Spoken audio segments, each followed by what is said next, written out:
Hiro, merci à toi d'être venu. Merci pour l'invitation. Avec grand plaisir. Merci. On voudrait faire un petit coucou à Youssouf et Momo Nyangadou, voilà, depuis le Mali. Et Hiro, une dernière question.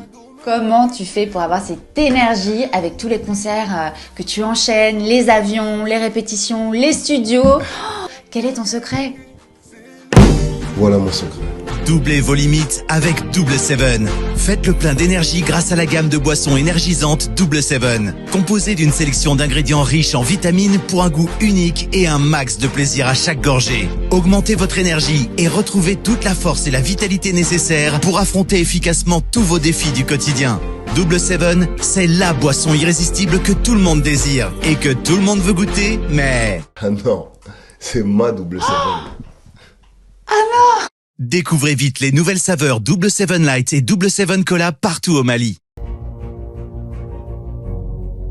Oh là là, oh là là, oh là là. Naibsaki bino ndeko Henri Yav Moulang. Azana Gombe na parkiao. Azana Gombe na grande instance à Gombe. Pona makambo moko baza ko reprocher. Toujours zela basilisa audition. Tolota. Comme ça, nous avons eu des informations depuis matin. Alors, on verra ce qui va arriver. Totini moi caméra cachée, tala et surkilé. Et quand un dossier ou une photo, et bien ça dossier, comme ça, ça moi kolobandeng ezali. Na osa la mise au point aussi. Maintenant, tu photo ma pour la deuxième fois. Na osa la bino mise au point, il y a détournement, il y a plus de 3 millions de dollars. Le directeur national Dédé Ndungi prit la main dans le sac. J'ai un article ici. Oh, Israël a fait diffamation. Monsieur, il faut arrêter avec vos termes de diffamation. Ce n'est pas moi. C'est un article. On a fait une enquête et nous avons aussi trouvé un article. Nous allons lire cet article. Israël n'a rien dit. Nous allons lire. Il ne faut pas avoir peur. Cette Kikouni. Il reste une année pour Félix Tshisekedi. Finalement, Félix Tshisekedi, pour essayer de sauver la situation, a un projet à 145 territoires. Pour la Félix Tshisekedi. Depuis Félix Tshisekedi a commencé à mandat, Tango Bandi, 100 jours, le projet Zalaki Lokola, le projet pilote pour la Simba, Kenkena. Tolongoli a tenté pour la deuxième fois Tchilejilu. Nakati Tchilejilu to moni mo centre ezap na ba projet moi mike ezaka pona Kinshasa, mais to lo ba Tchilejilu na 100 jours yango ndezaki pena makasi. Nakati 100 jours nazo tout la question. Bandaku oyo yo tobimisaka mbongo. Suka rango ko suka wapi? Po bandaku ane tikala pamba. Ba maison préfabriquée. Na moni ya Kagame azo tonga 2400 maisons, à peu près 100 millions de dollars. À 3000 maisons, ça va 57 millions. Finalement, Vital Kamerhe abîme. À quelle place ça va obéir? Tant que ça, on a en mars ou en avril, on a évité, on a décidé. Mais où en sommes-nous avec les maisons préfabriquées? Jamal a un hôpital. Jamal a un hôpital. Il y a en prison, il y a un hôpital. J'aurais appris. Il semble, il paraît-il, il semblerait. Vous avez entendu, vous avez affirmé. Il semblerait tous. 8 millions. Moko il na compte ya Jamal o ba bloquer ba libérer en déjà selon les informations à notre possession. Mais ba maison préfabriquée à Kanchati. Ya Mbujimai. O biloko fallait uta lobito. O ya Dar es Salaam. Biloko yo so wana sko to suka lango wapi banda kwana. Bakanga taere lamba ici la te. To suka wapi. To tirali na ina ne ba maison préfabriquée mongo nyonso wana ke na pamba. Batu bakanga mbongo pe zongite. Où en sommes-nous avec ça? Est-ce que l'idée est qu'il y a un tailleur s'il s'abilamba? Bon, contraindre tailleur s'il s'abilamba même balasima to peso marché les sous-souté. Na place que bakanga tailleur l'imbécilité. Bakangi tailleur l'imbécilité. Au pire base on peut lamba pas pesant tailleur mususu. Si les loba maison ne tika likabo. Où en sommes-nous avec le projet? Je ne sais pas. 145 territoires, développement et à base. Nous voulons une contribution de votre part. Quelle est la chance aux OPSANA, ce grand projet, où il faut changer ma cam. Si c'était à corriger dans ce projet, qu'est-ce qu'il y a à corriger? Si à soutenir, quel est le bien fondé de ce projet? Merci, Eza, Motuna Malam. On a s'appelé pour l'émission, l'autre qui polémique. On n'est pas dans ces histoires. Masola développement et économie, Ezalaka toujours Masolo Moroya Malam. Au début, école, il y a économie. Ezalaka, Basalaka débat Moroboy. Basalaka préoccupation, mi balé. Il y a le bosso Ezalaka, Bami Tunaka. Est-ce que l'État, il faut intervenir dans l'économie? Motuna Ezalaka na ba volé mi balé. Réponse à le bosso Ezalaka, oui, affirmatif, il faut intervenir. Mais ce qu'il faut intervenir, limite l'intervention na il faut zalati wapi. Deuxième réponse c'est zalaka, ce qu'il faut pas intervenir. Est-ce que Doroti kaka laisser aller, laisser faire kaka mutunyo soit ça la rara makamudenge alingi. Alors ça la que na ba réponse pour trouver moins équilibre moroboy. L'autre c'est que le 145 territoires. Moi en tant que politique, en tant que patriote, en tant que citoyen de ce pays, les initiatives mon kana ko betela maboko. Ils ont souhaité na nyonso développement rural et salama. Ils ont très important parce que déjà même en tant qu'opérateur économique, naza très limité dans l'activité économique na nazali ko sala. Ceux qui n'étaient na Kinshasa, te na koteka na Kolo, ils sont na Kolwezi, na koteka na Lubumbashi. Tona Goma. Soko lobe ko makaka leka ka malukwa wa ezablo msumo te kezate. Yangwana nazali ko appuyer projet oyo. Mais nazali ko s'inquiéter l'enge projet ango ezali mené parce que lorsque vous allez quelque part pour développer zone mogo rurale ezara na bilo komi sato l'état ko sala OK no delaté et alors ali bosso fois ça il faut cha nzela na courant na mai ikena ensemble pour la nini c'est important ko sala yango parce que pour na ko dynamiser économie on a besoin d'injecter forcément bongo te na batu ba ko sala soki nini non redistribution de bien redistribution en richesse ça peut être gratuité de l'enseignement et ça peut ko sala nzela pour ceux qui o sali nzela imaginez ki no azali azaka na $200 na yazolu ke luka ko sala soki nzela ezali na territoire moko na Impuru à 200 km ako kende tikuna asombi ba fruit na ye ya $100 aye na zikida ngana sala mo agriculture soki na zikida na tongo et na concombre ba discuter raté au petit ba pesi mbongo na yo bénéfice maman na poche ozongi nzela donc mutu akoki kosala yango sans kota makambo ya l'état donc nzela est important aza obligé comme député te olanda makambo wana taza na kutu temps ya discuter sur politique te soko otie courant na moni ke na kendaki zone wana ezama musika na lembi na ko louer mo ndako na moko wana na ko banda ba activité ko na ko zo ba fruit wana na transformer yango en jus concentré on a roté la bateau basala ba jus nous en a besoin l'état pour courant ezali mai ezali nzela ezali au monde ba développer mboka deuxième chose soko sali nzela na nini na courant na mai mutu ndeti set ki kunu be Israël mutombo asali mwa kop na zu mwa mbongo na ye akolo babon na tali spécificité ya bikoro kete bikoro obi bikoro bana bangombe belé bangomba ta ba bango ba persona bango ma rebelle to comme ça ngokuya. Ceux qui vont monter usine à fabrication kuna et qu'on employé 100-200 personnes. Est-ce qu'on crée pouvoir d'achat? Pour ce qu'on fait d'abord $200, $150 par personne. Mais batouana na mbongo wana bakomba consommateur automatique. Cela veut dire que mutum soit roya na kop na chewana azupe ba travailleur donc ça vous qui 100 travailleurs comme 200 300 mboka se développer à bongo. Donc l'état doit intervenir dans l'installation usine wana directement ou encore indirectement ou bien privé ko salango. Mais privé azana besoin mona courant na mai. On dit place na vendre na ntsele. O komaki non, eza musika non. Chaque jour na beta 50 minutes pour na koma na centre ville. Mais nazana courant moko très stable.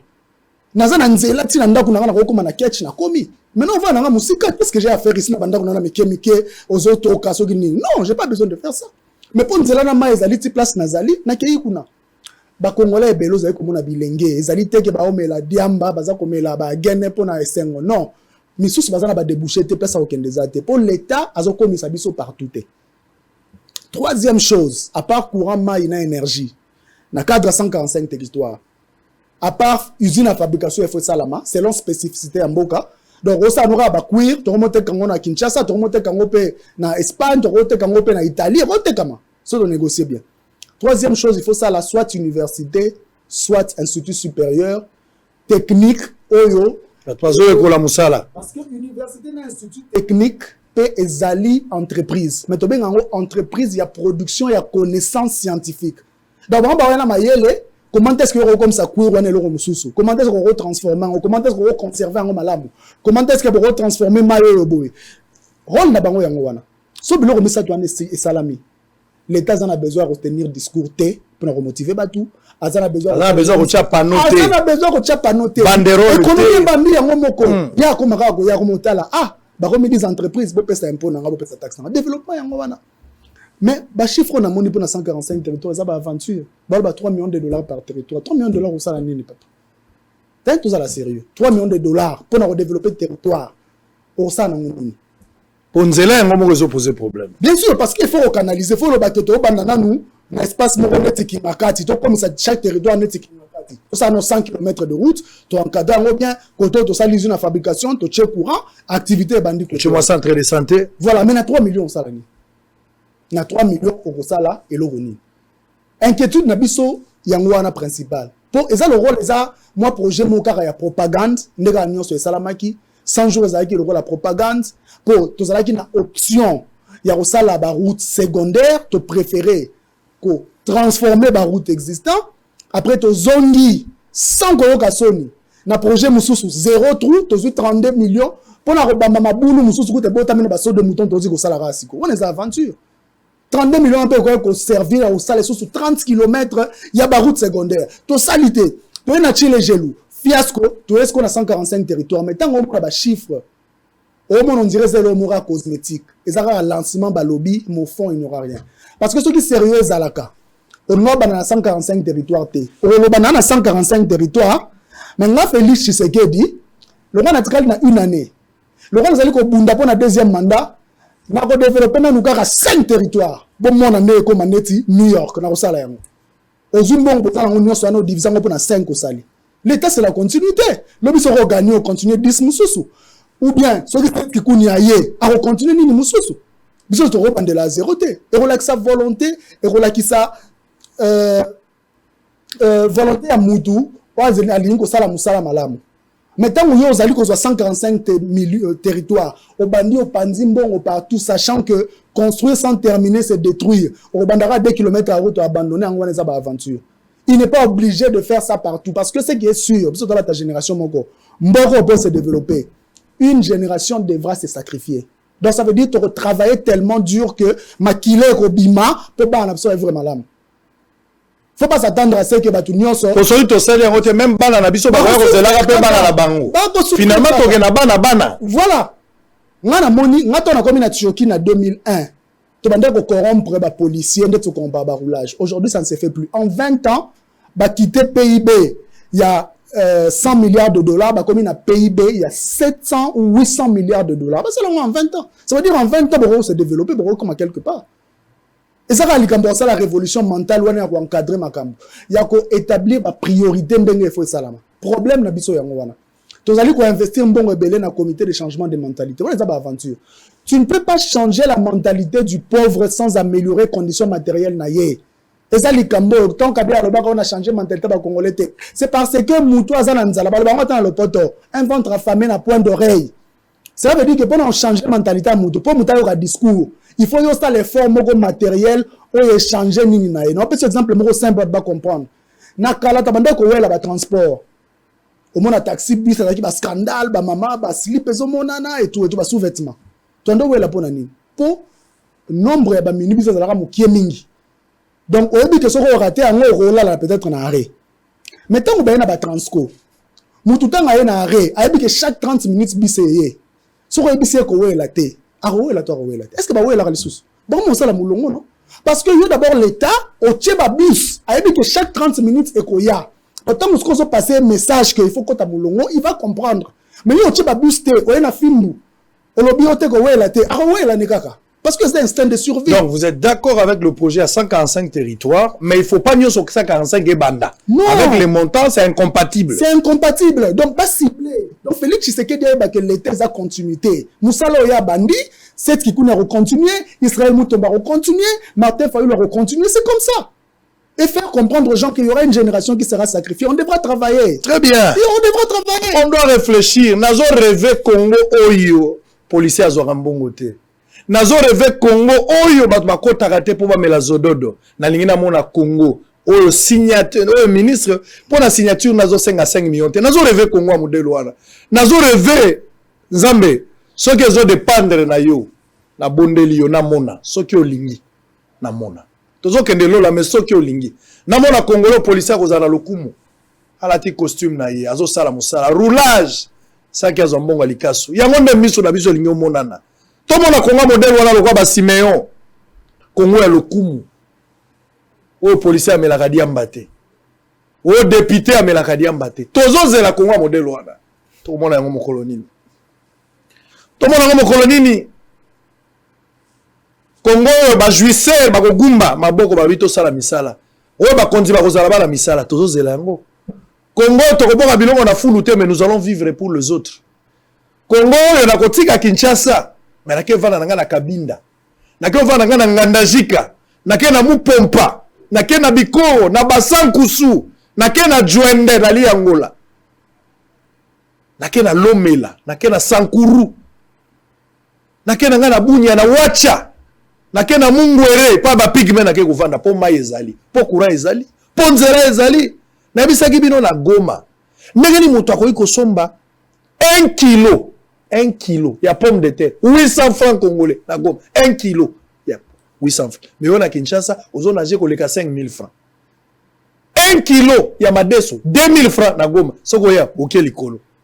Nzela, mai, courant. Toko vana na Kinshasa te, toko tike la bino Kinshasa. Biso toko zonga mboka. Nazo zela Congo modèle wana. Alors bili comme environnement. Yo mobali, to yo papa. Ozo bisabana no na lingi komona, ozo bisabana na mwasi ya ba pantalon na ndakote. Wapi mbongo wa jeep? Wapi mbongo wa jeep papa? Nalinga ba pantalon na wapi mbongo ya jeep, tia jeep, tia rigueur. Oche jeep, oche rigueur. Ozo beta bana no ba fimu na lingo tala botala ba TV pa ba tuté botala ka te wapi TV oche na ndako. Tika ba français papa. Oche TV okangi porte. Batalité obeti bango. Beta pengo bila. Na lingi bo boka fulu wa te mais wapi ba fulu chez chaque 100 mètres. Mais oui. Obengani ba mama na wenze. Yeso ayoka lo sambo a demo. Alukela demo bangulu. Demo asengi Yesu alobi ko boka ngamba lukela ngamo esika Yesu atala bia lo sambo demo exaucer cheli na bangulu. Mais bato bobengani na ba wenze. Bozo bengana bato na balabala boko tia bango wapi. Cette Kikuni. Est-ce que aujourd'hui pour changer les choses, pour rêver ces grands Congo sans tribalisme, Congo bato bakoloba te ke baluba bato bana pouvoir, bakoloba un Congolais au pouvoir. Baluba bakoloba te ko wana bato abandu bakoloba te wana ndeko na ngai. Congo uni indivisible. Congo a déjà possible. Mais est-ce que vous pensez qu'aujourd'hui développement oezo ressurté na ba province malgré ba sali décentralisation à 26 provinces et que ba parti politique nde baza ba maternité zo produit ba médiocre na ba province même na ba ensemble tozanango. Est-ce que la nouvelle classe politique s'impose et peut apporter un changement? Est-ce que vous croyez en ça? D'abord, aux en attend. Batamaele baloba eloko moko ona lingaka mingi. Balobaka mutu nyonso azali mwana ya époque na ye.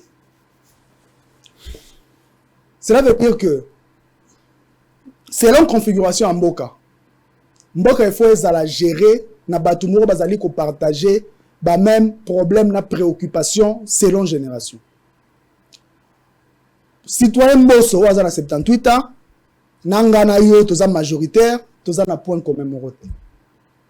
Yaza muta 1960, makanté na 1960, ayebi technologie te, ayebi monde ba connaissance te, to ba état ebele ndeti ba Corée lelo, ba oteka kaka connaissance, ba sali biso ba téléphone yo pa, ba zoteka la biso baza ba minéralité. Pourquoi? Parce que c'est le monde d'aujourd'hui. Donc, mini génération est très important.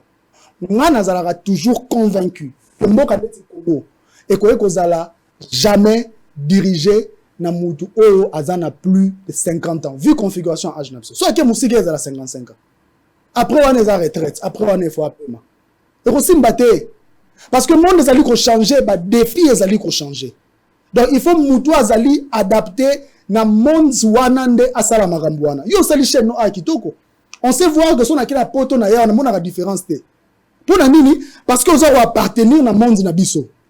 Vous aurez appartenu à monde de la tata et à TNCT. Ce qui n'est pas TNCT, vous aurez sur la masuba, vous aurez autorisé le rabon à Wate. même gestion zali ko sala so ba pesi yo l'état oko même mentalité na discipline wana touche wana rozal parce que vous allez comprendre ben jeu vous allez ko tambola vous allez ko tanga bilo basika vous allez figer quelque part problème na biso les zali nini ba jeune na biso na écouter ce qui se passe réellement parce que ennemi à jeune en réalité ils sont des jeunes ils sont des elenge yemoko ba bazali ko détester ba tout par procuration ou éviter pourquoi ils détester mais ils détester au kaka après ça rombo tete maintenant bo so la te mapesa ko rombo tete parce que tout moi ça qui aux ala mutu mabe mais même jeunesse wana azali victime ya système autozali ko kende na yango yango wana jeunesse wana il faut afungola miso à comprendre que pouvoir ezande na maboko na ye ce qui a décidé que makambo eko changer makambo wana eko changer donc il faut to longo la maladie wana na benga kana lopoto maladie ya lassitude ya ko lemba pamba pamba eza makambo susu il faut pas kotika ba epza pe na moni wana tika likambo te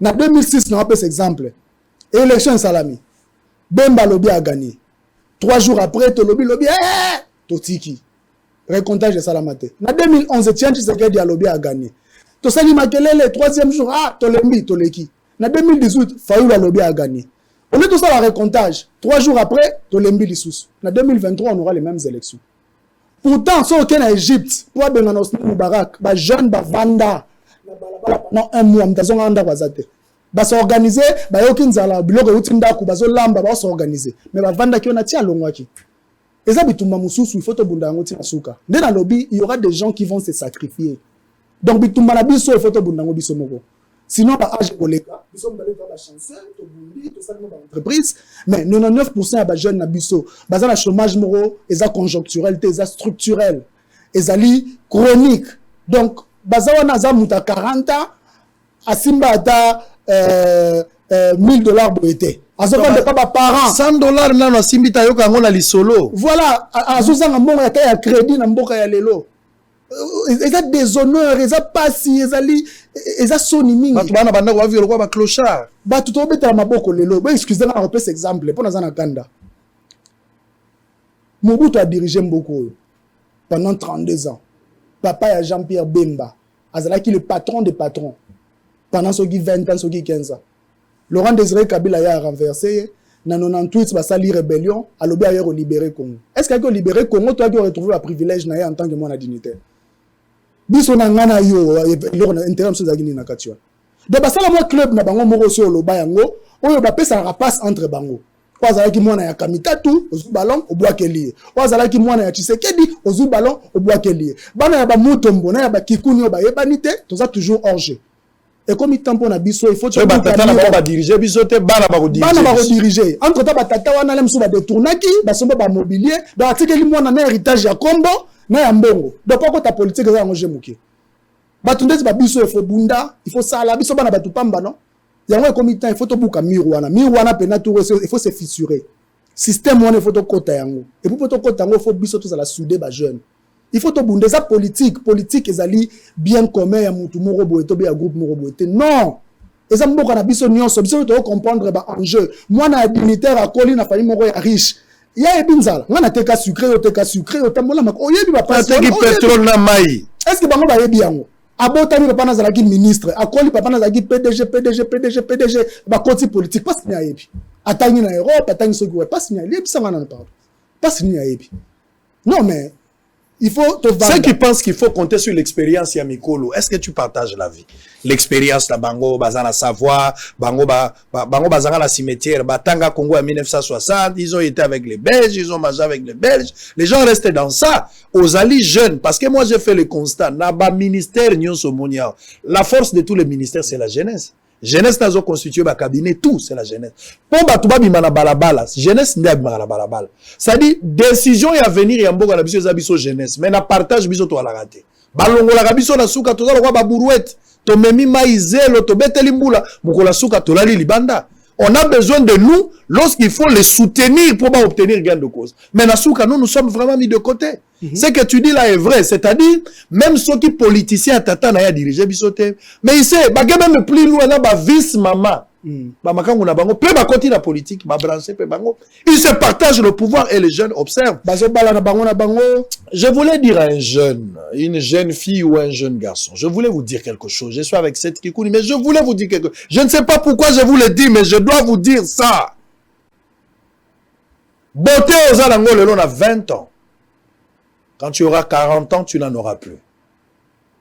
Aujourd'hui, moi, tu peux tromper un homme, tu peux être sur un homme. Aujourd'hui, moi, mbongo, to le zay ko telema, moi, nzoto zay bien. Mais 40 ans après, tu n'auras pas cette opportunité. Moutuka ya kala. Oh, ça l'a succès dans 90 et les deux salades. Je voulais dire à un garçon, Nero zoembelaka ba ministre, zoembelaka ba député, viens à biso, yemo comme konza peuple.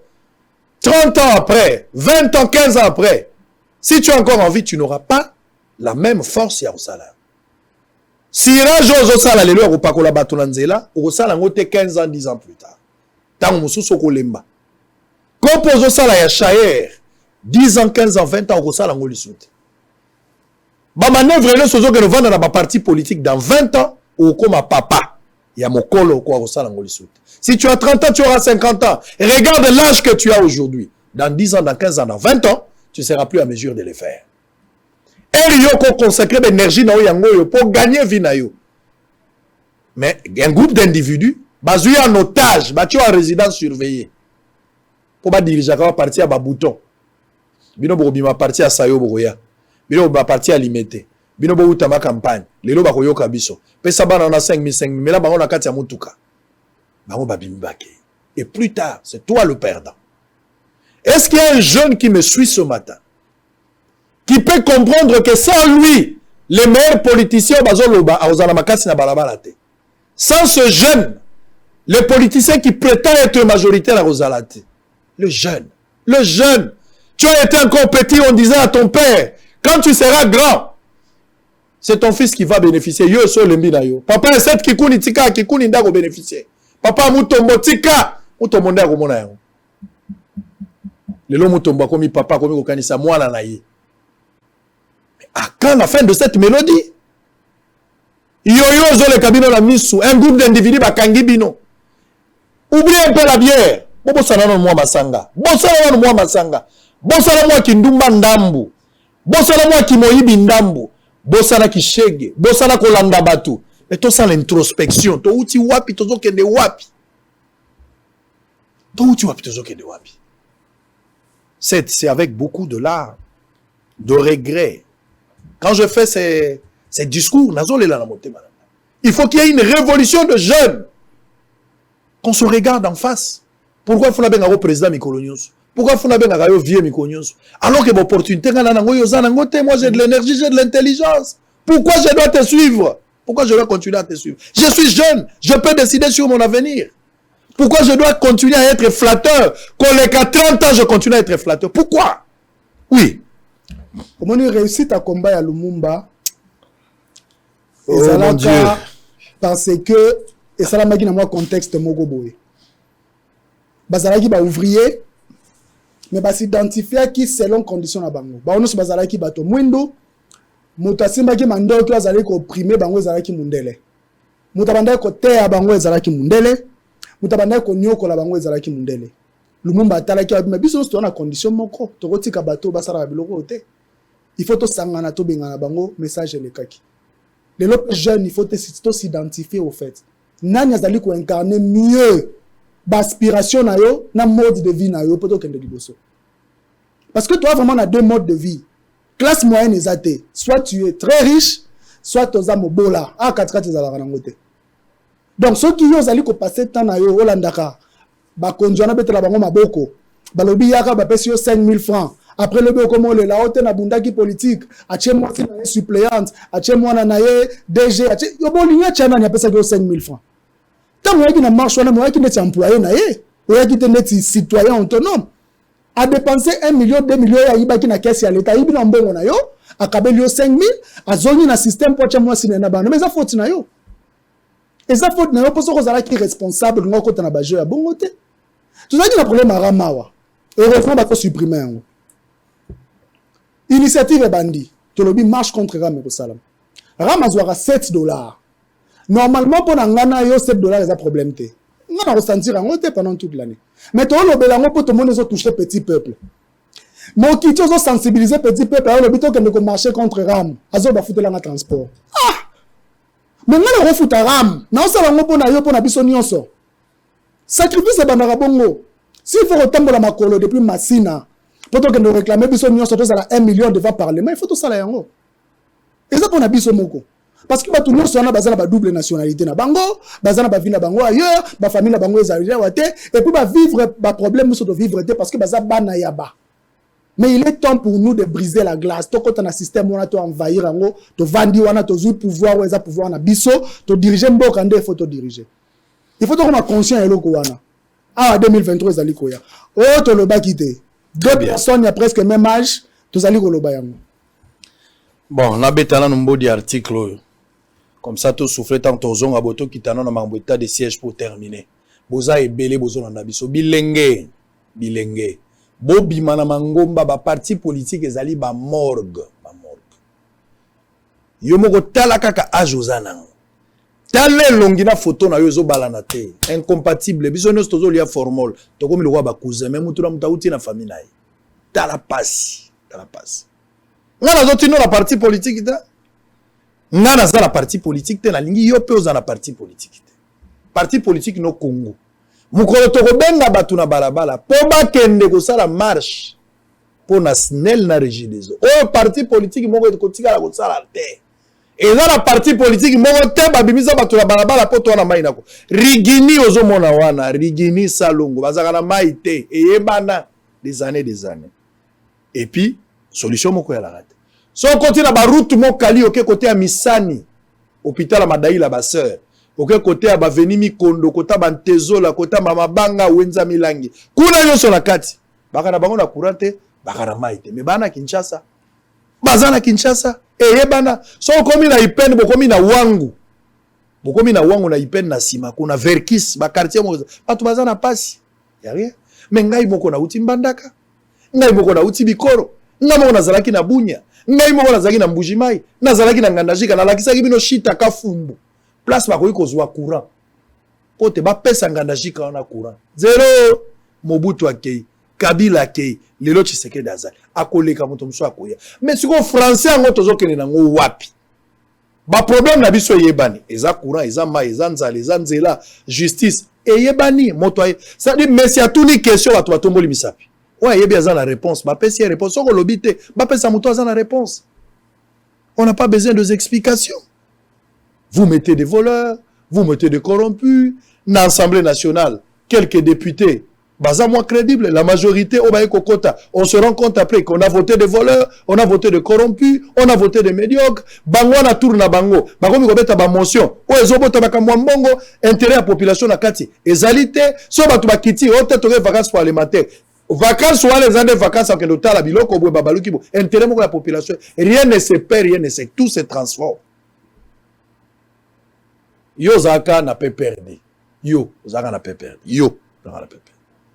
Au quoi bisanga nyonso sali n'a pas perdu. Yo jeune au tambola na balabala. Au tamboli na balabala au zoka au bunda pour na soutenir parti. Au quoi bisanga lelo 18 ans après le régime passé est passé. Là, ça souvenir ni Nyozanango, au kolo bakenga na tanga ki na bunda ki les choses ont changé, moi je me retrouve. Yo jeune ozaki na IDPS tu as fait 37 ans na katia parti. Au quoi ça 37 ans après, c'est-à-dire tant kota parti certainement ozaka na 18 ans. So ko tie sikoyo banda yo kota na 18 ans, le même susu obeti 30 komi na 50 ans. Au quoi expliquer nga rapport ezani. Yo jeune ozaka na palu, ti kizenga za na bon moike sona me repose en paix. To yebaka kizenga zaka na livre na ye o benga livre do ti mbuta ke kokufa nzamba bengi okwa bisanga na palu yo gagner nini yo jeune intelo na mboko gagner nini yo jeune ozolanda Martin Fayulu lelo za na iside na ndimi mais ce que ko yebisanga 10 ans 15 ans 20 ans plus tard ozo projeter qu'est-ce que tu vas gagner yo mtozala na MLC obundaki ti bakamunyo so ekomi okwa évaluer mutu na mutako ça l'introspection na ye. Yo jeunes aux ensemble, bisonnions sur le roi Bagène, sans pour autant s'attaquer à un groupe d'individus. Tous à la consa. Ce n'est pas une attaque, mais je vous appelle à une introspection. Peu importe parti politique na yo.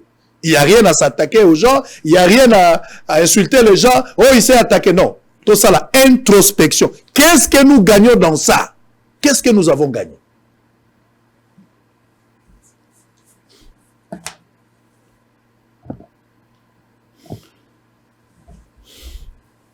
Tant que vous avez voté en 2023, Kanisa Biloko Ebele. Kanisa Biloko Ebele.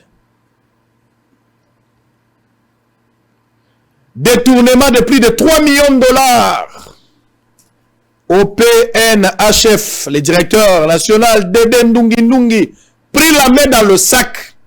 La République démocratique du Congo s'est essaignée en blanc. La République est saignée en blanc, non pas par les étrangers, mais par ses propres enfants.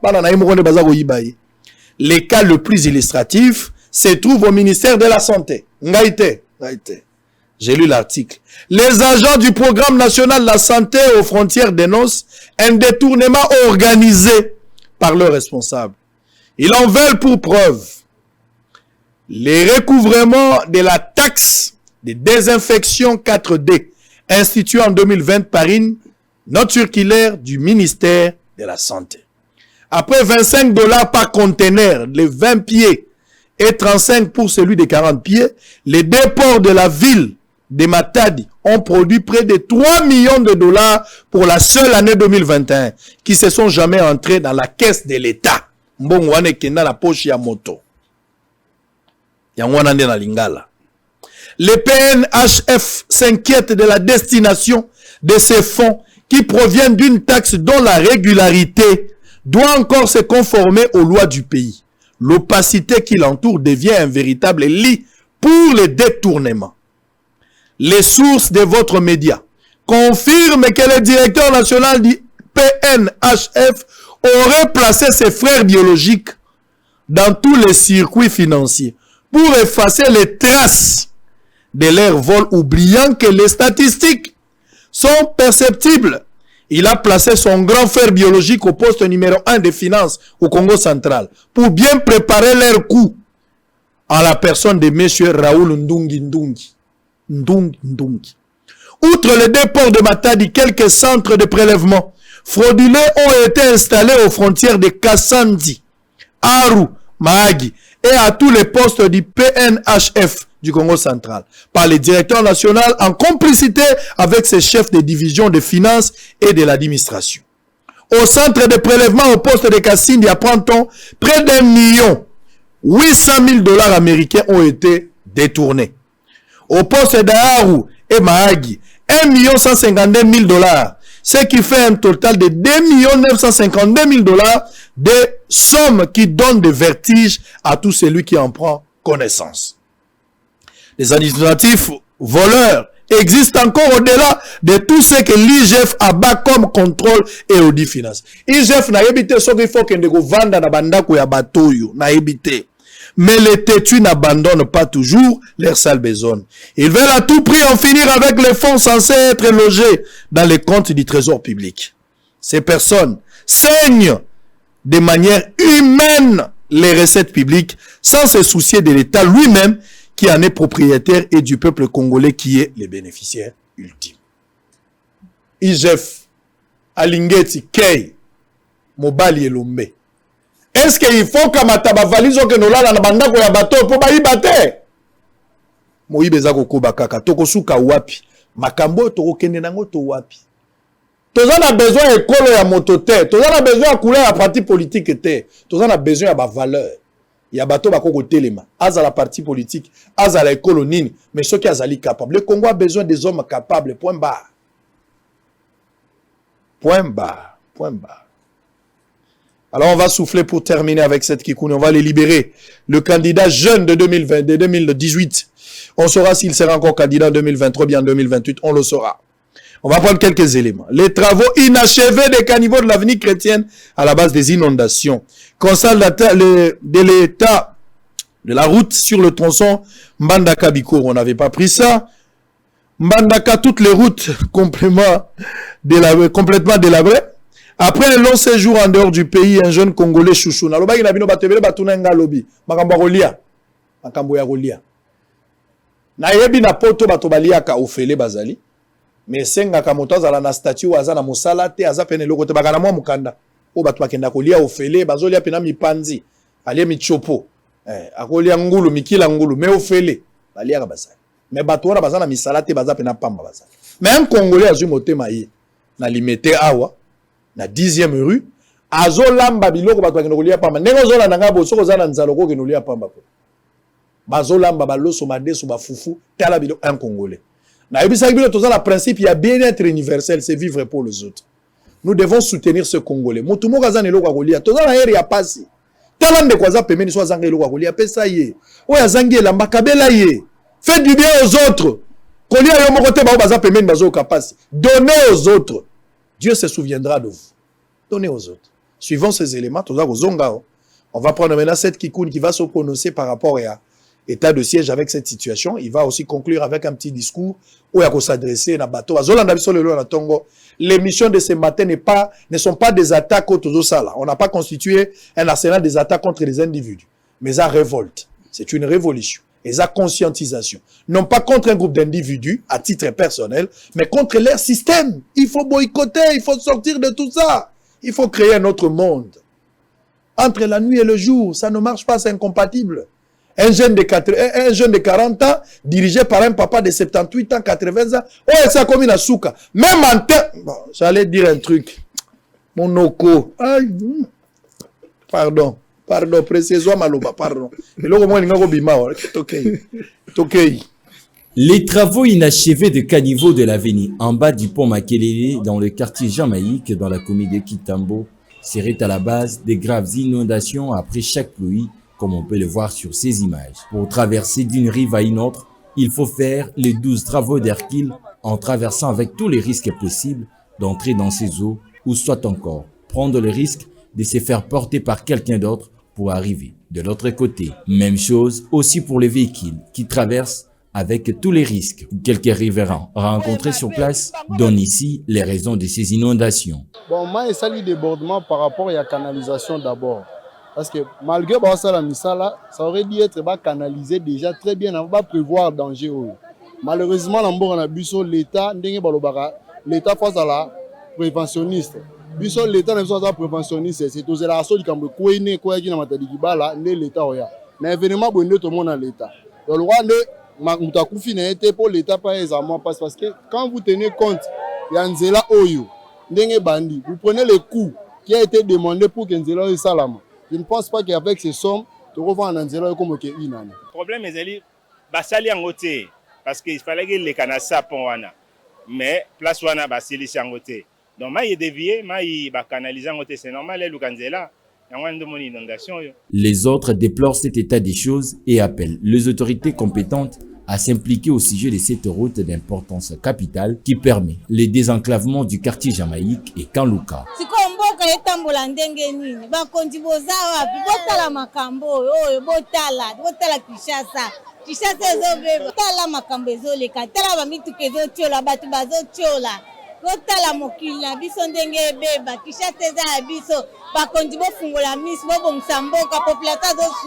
Une fois ces travaux terminés, cette route va continuer à désengorger l'avenue Mbenseke et lutter contre les embouteillages qui s'observent au niveau de la station Macampagne. Poursuivant son périple dans le cadre des investigations dans le Congo profond, l'équipe des Bossolo Télévision, sous l'égide de son directeur général, a quitté les chefs-lieux de la province de l'Équateur le dimanche 13 février pour le territoire de Bikoro. L'équipe des Bossolo a parcouru une distance de 128 km, soit 4 heures de route, bravant le risque de la route à la recherche des informations à la source sur les problèmes liés à la vie sociale des habitants de cette contrée de la République.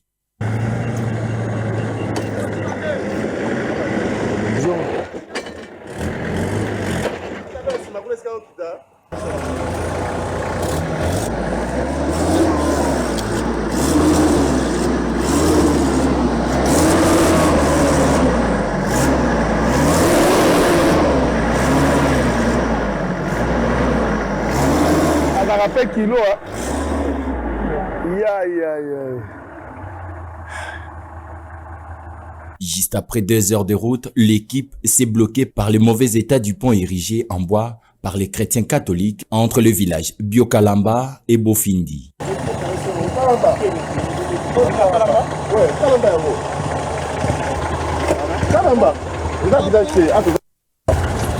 Israël Mutombo a profité de cette occasion pour s'entretenir avec des motocyclistes rencontrés sur place pour connaître leurs conditions de travail. Penjwa musika oleka bikolo te ification za kalambana oyo koti gauche kota bokata kota ingende kuna bikolo zo kende droite ndisiko yo uti bokembandaka bokembanda boko baka lelo moza suna musika te ata ine 30 kalambana keza 68 km eza su musika te ya musika te omona kisango alobaka koya na Equateur ngayo na ye en tout cas c'est feli sango pasi yawe eza nini pasi na bino babi nzela ekomi mwa malamu pasi na biso nzela penza eza bien yo motana no po moni po eza ndenge ni mosuku tuliboso kuna eza bokitani na mai après bobimi nzela penza bino pe boleki na bokiti na mai nde bobimi mai eza clair mai kauka nde pele za rabo awa po le na somme na sepe mingi donc apa nzela pasi eloko mosusu eza te koza na courant courant eza te mai pe tozalaka nango na mbandaka te te makambo nyonso epa biso eza mabe ça va bala mabe courant ezalaka te bana bazokende bitelo bana bazokende bitelo wala baokenda pamba na bitelo ya leta o ponini mbote abasango ndeko yo yebisango na bikolo boye oyo bungande longola nano kashi ne na mono pe malamu kombo nani Merdier Feno. Ok. Outi mbandaka? Outi mbandaka. Ozongi na bikolo? Te. Bon, naza mission service. Na kalamba za Caritas. Okoma bikolo te, hein? Waka foto na papa sango. Likambo te.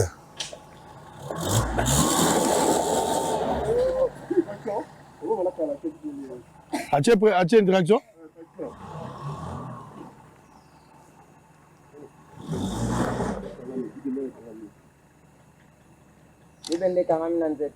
Merci. Ok, ça va. Ça c'est fait le mingi de Golanga. Merci papa, ça va reconnaître facilement. Mais Zolanda Bosolo tiko to. Zolanda na YouTube. Oh, la CPL. Balandia Bosolo ba Holanda yo. Lobana bango likamongo. En fait, Izaka to CPL ko yamba yo to mona kapende ko kende na este. Lelo poko mine Équateur. Donc musano e kili boso. Sango alobaki akoya sango ye. Vraiment. Au premier temps, un jour, comme ouais, peine à combien? C'est 5 ans. Merci beaucoup. Moi, je suis en photo pour la CP. Merci beaucoup. Allez, Kende Mara, ok, na bolotio. L'équipe s'est de nouveau bloquée à un deuxième pont.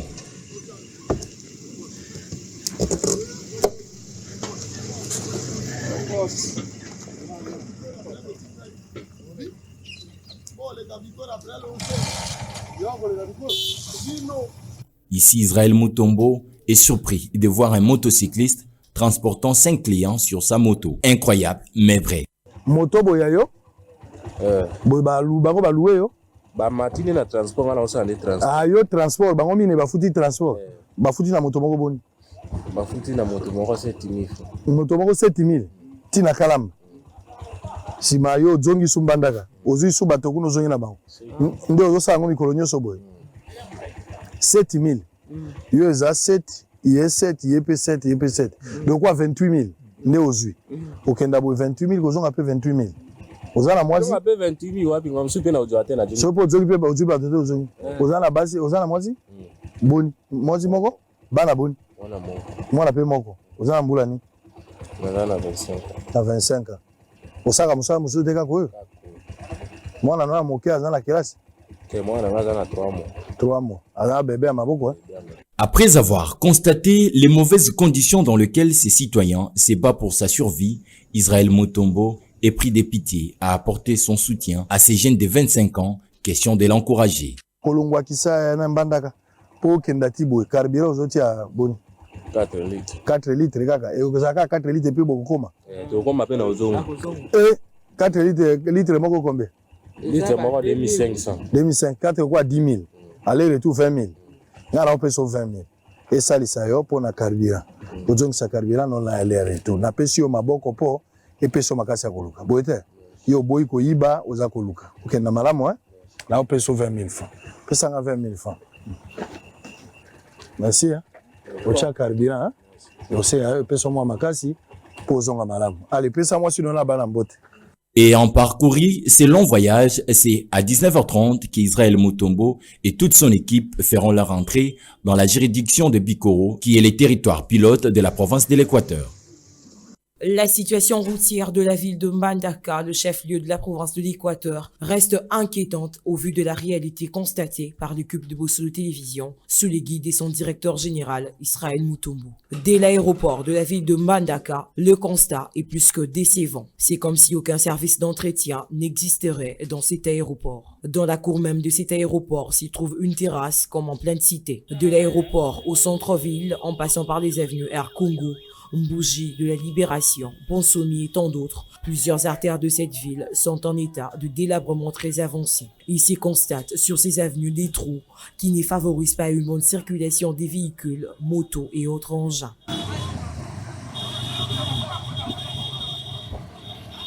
Chose étonnante, la capitale de la province de l'Équateur ne dispose que de 2 grandes artères asphaltées, dont Yassanyama et Itela.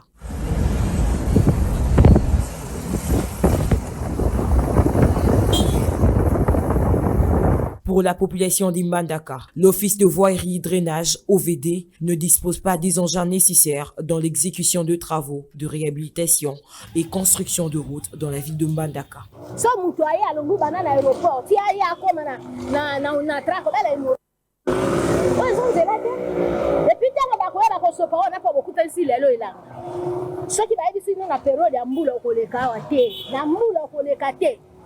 Ce qui bolodi est comme problème. Si na kolobaki yango moi bato bazo ya te parce que bazo luka ma casse. Okiki okeki na kati ya Congo ponga na manda kuna na Congo. Avant koma l'aéroport wa nzili ya biso Mbandaka. Yango wana. Tine zati ya koloba na Equateur. Kuna na Congo. Na Congo. Là comme professeur, nyons na ba salon, nyons il y a des poussières ici. Autant na batol. Donc poussière na tina tol, tina ba chambre. Tala ba mitu kande comment.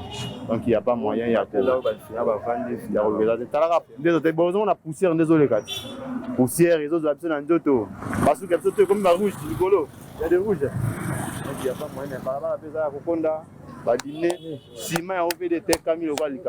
Après ce constat, l'on se demande si les ministres provinciaux des infrastructures de la province de l'Équateur jouent valablement son rôle, car la plupart des routes que compte la ville de Mbandaka s'y voient être totalement abandonnées. L'émergence de la province de l'Équateur nécessite la volonté des autorités tant provinciales que nationales dans la construction de routes pouvant permettre l'accessibilité des marchandises afin de booster l'économie de cette contrée de la République.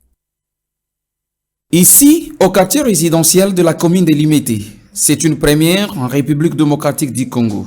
Un restaurant au service gratuit, c'est l'œuvre d'un fils du pays, Chouchou Mafuala, qui, après un séjour en dehors du pays, veut redonner sourire au peuple congolais en octroyant la bouffe gratuitement, une manière selon lui de soutenir tant soit peu aux actions prônées par le chef de l'État, président de la République dans son volet social. Que je me suis permis de le faire ici parce que déjà je suis natif de Limete, né grandi à Limete. J'ai préféré commencer ça ici et après on va élargir un peu le concept partout dans toutes les communes, pourquoi pas les provinces, bien sûr. Nous allons pouvoir manger. Comme nous voyons aussi des gens qui ont des terrasses, qui font payer les gens à boire et nous par contre on fera peut-être le contraire de ça. Nous allons créer des espaces, des maisons pour que les gens viennent manger gratuitement. L'auteur de cette œuvre a, au-delà de sa volonté de servir son pays, créé quelques emplois aux plus démunis, comme le témoignent ses mamans ménagères. En tout cas, bakonzi mboka o Holanda biso, voire même président de la République o Holanda biso, to a plus na besoin ya lisungi na bango.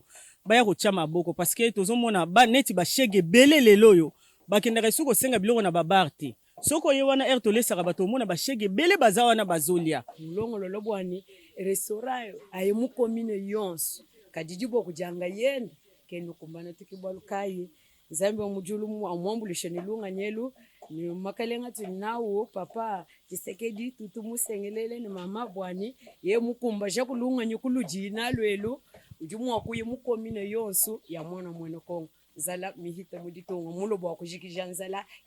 Certaines ONG travaillant le long des artères publiques se sont exprimées en ces termes. Tozo sala na société mususu mais mutu azota la souffrance tozokema na mabulo a raisonner na mbongo na personnellement kolambela biso tolie tosepeli coûte na kizo lisusu etandi mususu mpona travailler. En tout cas gouvernement asunga ye ameka kopesa ye bamoyen o asunga biso na minute okotravaille nzala te basungi biso na kota kolia vraiment na sepeli makasi tosepeli en plus towana esengo makasi mpona mosala na biso ekene liboso. Dans la foulée, les bénéficiaires rendent grâce et demandent aux bonnes volontés de lui venir en aide. Jeune oyo asi ba ide oyo vraiment ba catholique ba protestant ba musulman to soutenir ye de congolais au bazala banzala.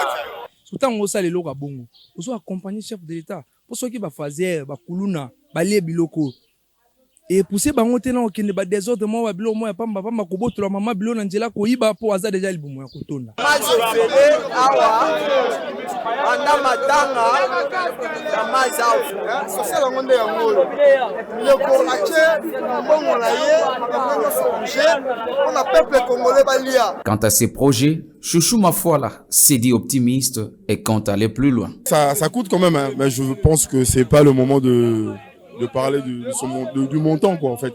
Mais quand même, ça coûte. Mais j'ai pas le choix pour l'instant, je suis encore seul.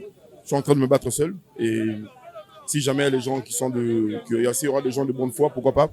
Ils viendront quand même me tendre la main, pourquoi pas. Signalons qu'il y a 2 semaines à ce jour que cet homme a organisé un événement en forme de cantine publique pour nourrir des personnes démunies et celles en difficulté d'avoir la nourriture quotidienne.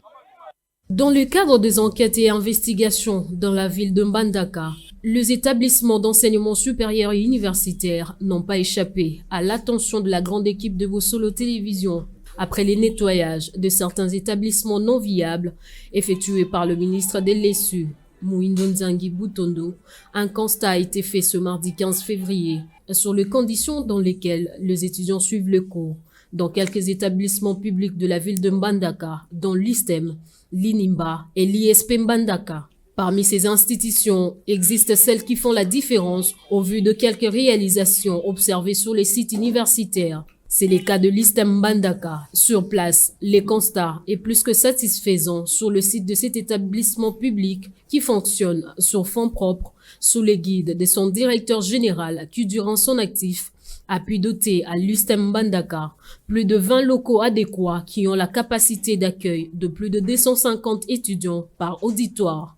Différemment de 4 trouvés il y a de cela 6 longues années, après sa nomination à la tête de cet établissement public qui s'apprête à basculer dans le système LMD en disposant de plus de 80 ordinateurs pour la formation des étudiants en alphabétisation numérique. L'ISTEM Mbandaka dispose également d'un laboratoire de biologie médicale, d'une bibliothèque moderne avec 120 places assises, mais aussi d'un laboratoire informatique, un bâtiment pour la direction générale, une salle de professeurs ainsi que celle de la coordination estudiantine. Devenir un établissement pilote dans la province de l'Équateur dans le domaine de formation médicale, mais aussi être classé parmi de grands établissements de la République démocratique du Congo de référence reste l'ambition de cet établissement, à en croire son directeur général. Aujourd'hui, l'établissement s'apprête à basculer dans le système LMD qui a été institué comme nouveau système d'enseignement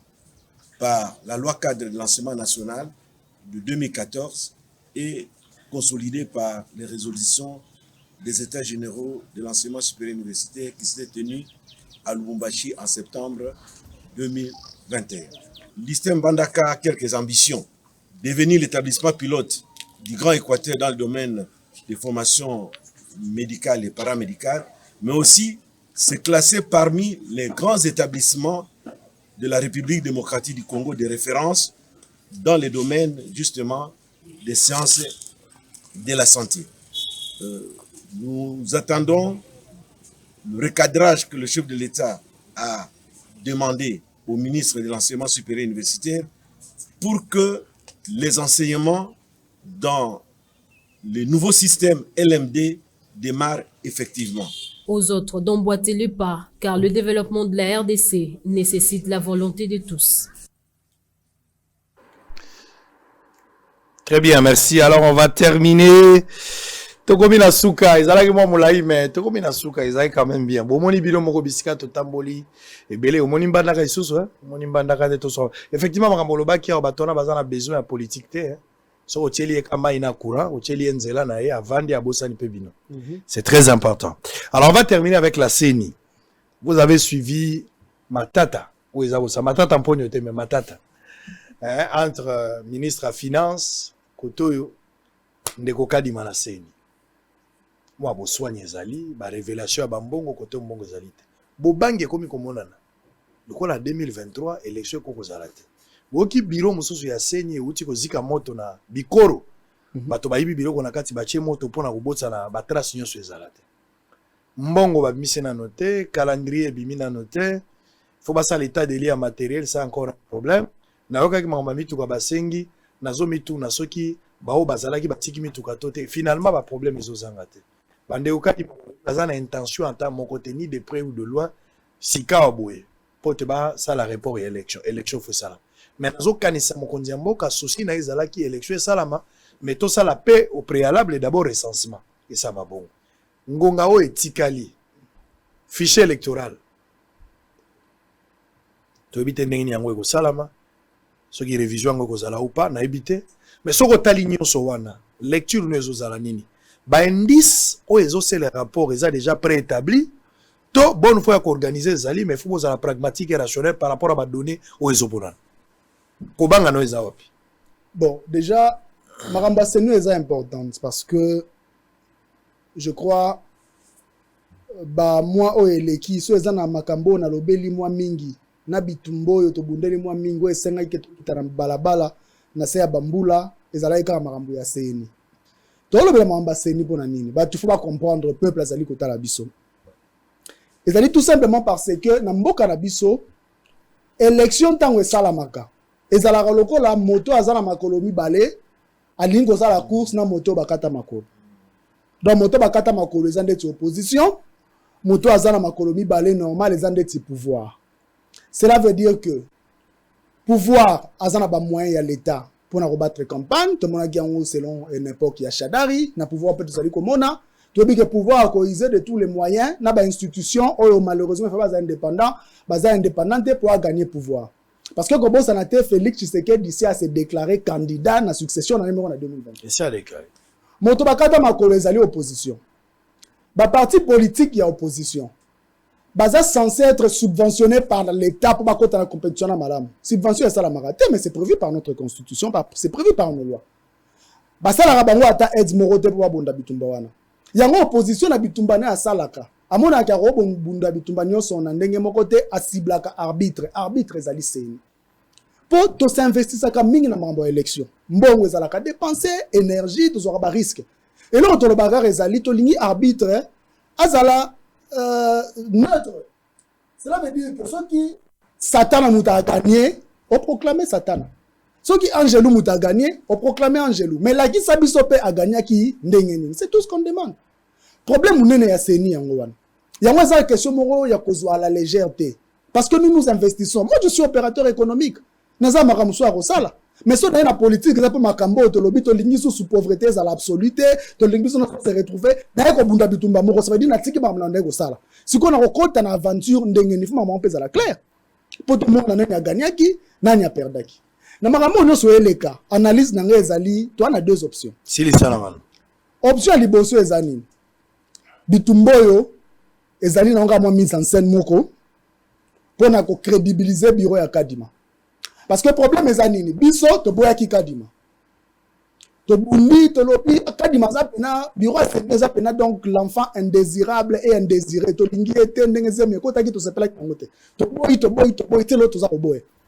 C'est comme moyen de crédibiliser Kadima ezali nini. Ezali ko créer mo embrouille oyo pour Kadima bima net chef ya CENI ou ezali indépendant autonome. Et puis il a dit nous sommes indépendants. Peut-être objectif c'est à recrédibiliser. Deuxième option ezali nini. Ezali gouvernement oyo Félix Tshisekedi. Yemoro déjà s'est déclaré candidat na batunaye bazana ba ministère à finance ba no sa consacré ba linga ba tia CENI sous tutelle. So bo tia CENI sous tutelle financier. Mais beaucoup de biso sont en risque non. Cela veut dire que ce moment makambo zo ke na ndenge moko bobe ko bloquer financement ou ko sala ke ba élection et comme soit décalé soit et sala mandenge moko bien té. Vous êtes autorisé te gouvernement à kende directement consommer ba urne consommer ba machine. Ba retrafiquer biloko wana parce qu'ils veulent gagner les élections. Ya mwana tuzali koloba loi et prévoir autonomie ya CENI. CENI après les élections à kendaka na parlement ya sika pour na kosala rapport na ye cour de compte pèse aller na ba parquet na ngona kolandela makambo wana. Na habite Nicolas Kazadi akoti makambo yo ndenge ni. Wana ezali deuxième ligne nazali ko expliquer. Donc, il y a possibilité de faire CENI wana sous tutelle. Mais vraiment, nous, c'est dangereux parce que nous avons mis balai. Et là, les ezali délai. Pour faire, pour l'église kadima, pouvoir à l'obaki bana mbongo, bani ba respecter délai. Lelo, nini, argument principal, ezali, on veut des élections libres, crédibles et transparentes. Donc, délai, élection dans les délais, libre, crédible et transparente, nous soit 50%, 50%. Il ne peut pas y avoir des élections dans les délais sur les libre, crédible et transparente. Tolingi pe, ba élection libre, crédible et transparente, au-delà y a 2023, on peut tolingi te. Donc, équilibre, il faut salama. Mais pour équilibre, il faut salama. Il faut résoudre le problème. Il y a bureau à CENI, tout le grand réforme électorale, pour arbitre azala neutre. De façon à ce que tu aies dit que tu as des avantages, mais des avantages, on attend au peuple à trancher. Tant on repère ça, résultat, ataba lobi ke kingandi mutaganyaki set kikunya ko loba OK le lobi kingandi mutaganyaki bobi misaba résultat bureau de vote par bureau de vote ola kisima ke na perda ki na raison ko sala ba faire nanga na robunda ta président rozala légitime à rediriger biso bien to rozala 5 ans mais to continuer na flubo et problème il y a CENI principalement ezawana ya ngwana biso to sali ko eta CT ezate pour notre ligne to perturber ordre ezate pour to ligne kadimate ezate soki to ligne to créer trouble na mboka te ça n'a rien à voir to ligne arbitrage à la neutre pour mutu to tikali na ye ezaka arbitre ya ngota yeko bundela arbitre wana mama lo baka yango wana très bien bosolo esili na tongo ya lelo o nzambe na ngai. Ba jeune bazolanda yo, ils veulent à tout prix bazwa numéro na yo ya téléphone, baza ibele ba bazo komelanga bi 7 kikuni. Pourquoi zo pesa biso numéro na été? Un dernier message aux jeunes. La génération, nous sommes une génération sans conflit. Nous dans la génération ba conflit. Nous sommes une génération jeune. Molu bazate, mon Congo azate, mon Swahili azate, nous sommes de Congolais. Une génération sans conflit. Bato bazan ensemble ya Moïse Katumbi. Ba jeune, vous êtes de ma génération. Aucun problème. Bao Baza pas Fayoulou, vous êtes de ma génération, sans problème. Bao Baza pas Félix Tshisekedi, vous êtes de ma génération. Boza pas Bemba, Boza pas Delice Sanga, Boza pas ya Iwanga, Boza pas ya Bazin Pembe. Bino nyonso wana, Bozali li tuluko ya biso bilenge. Tout ça li kamora bino te nous sommes une génération sans conflit. Toza na besoin ya moto. Oyo akolakisa mosapi ka ko répondre. Toza na besoin ekolo na été. Et là, quand ça a biso passé ça makambo bikolo, pouvoir ekomi ya baluba, pouvoir ezaki ya bangala, pouvoir ezaki ya bakongo, batabando ndubazuna note, baturi ya babilo bikolo wana, nde yango yo sala biso pasi. Est-ce que boyebi que zela na nazaki na donner moko ana ngangi na tangela bino? Bozela na noa. Po babilo ko msusu pe, okola toyeba kate, bolimbisa ngai akomaki yango awa, bolimbisa ngala zande kona bino. Mise se komi na suka bolimbisa na nusango soki na ko retrouver yango. OK, ça va. Est-ce que boyebi ke na mboka na biso na bike bato bele ba ebite. Toza na 26 provinces, 33 villes, 145 territoires, 259 chefferies, 478 secteurs, 137 communes urbaines, 202 communes rurales, 87 groupements. 2187 quartiers, 78 855 villages, 250 ethnies, 450 tribus. Si il faut que école na école faut la tour na ngona ba tribu. Bon mo lonzo a jour nini.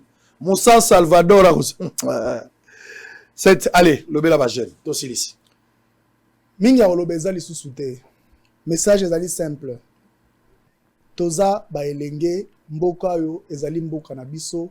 To bako pona bitumba na biso. Oponi bitumba na yo.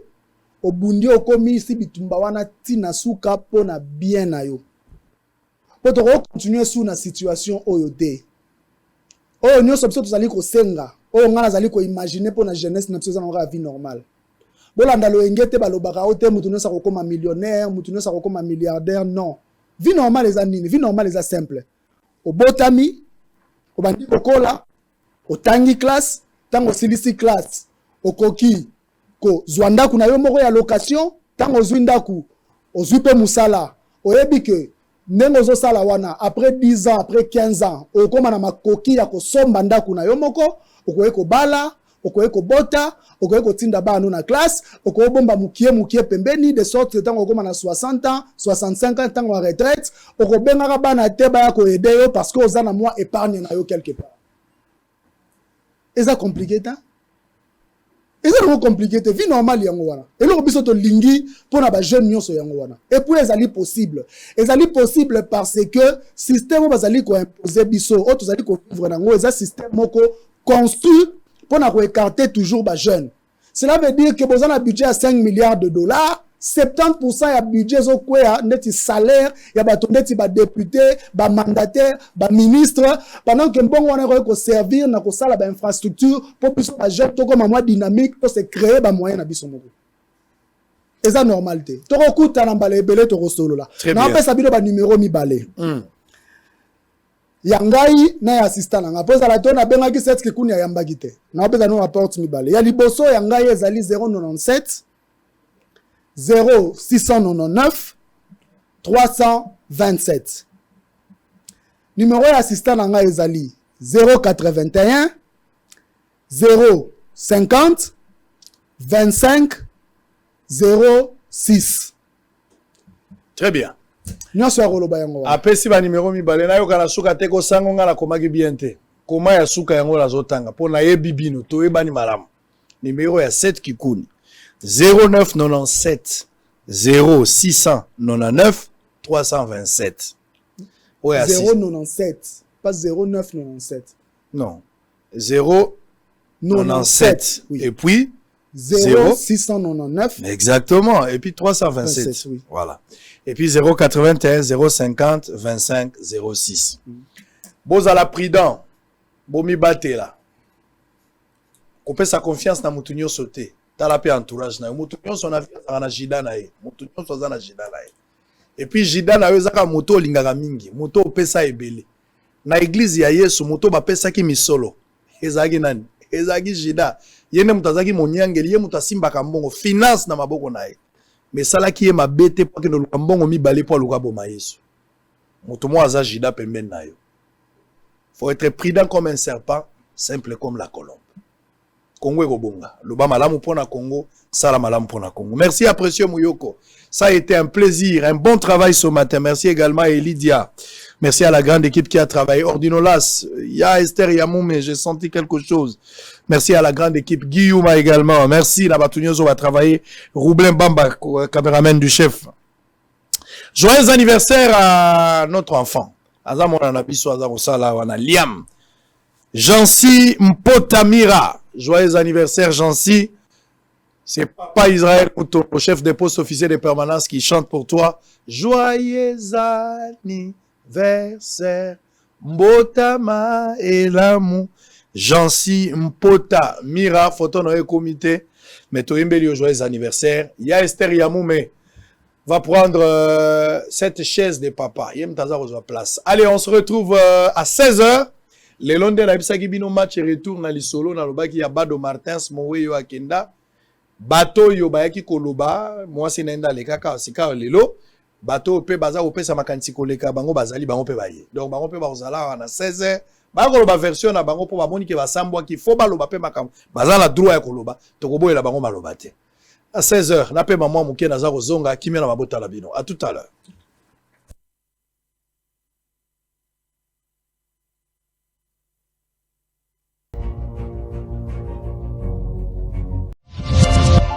Hiro, merci à toi d'être venu. Merci pour l'invitation. Avec grand plaisir. Merci. On voudrait faire un petit coucou à Youssouf et Momo Nyangadou, voilà, depuis le Mali. Et Hiro, une dernière question. Comment tu fais pour avoir cette énergie avec tous les concerts que tu enchaînes, les avions, les répétitions, les studios? Quel est ton secret? Voilà mon secret.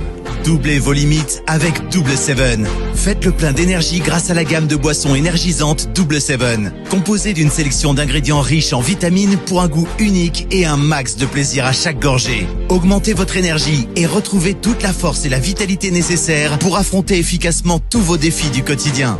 Double 7, c'est la boisson irrésistible que tout le monde désire et que tout le monde veut goûter, mais... Ah non, c'est ma Double 7. Ah non! Découvrez vite les nouvelles saveurs Double 7 Light et Double 7 Cola partout au Mali.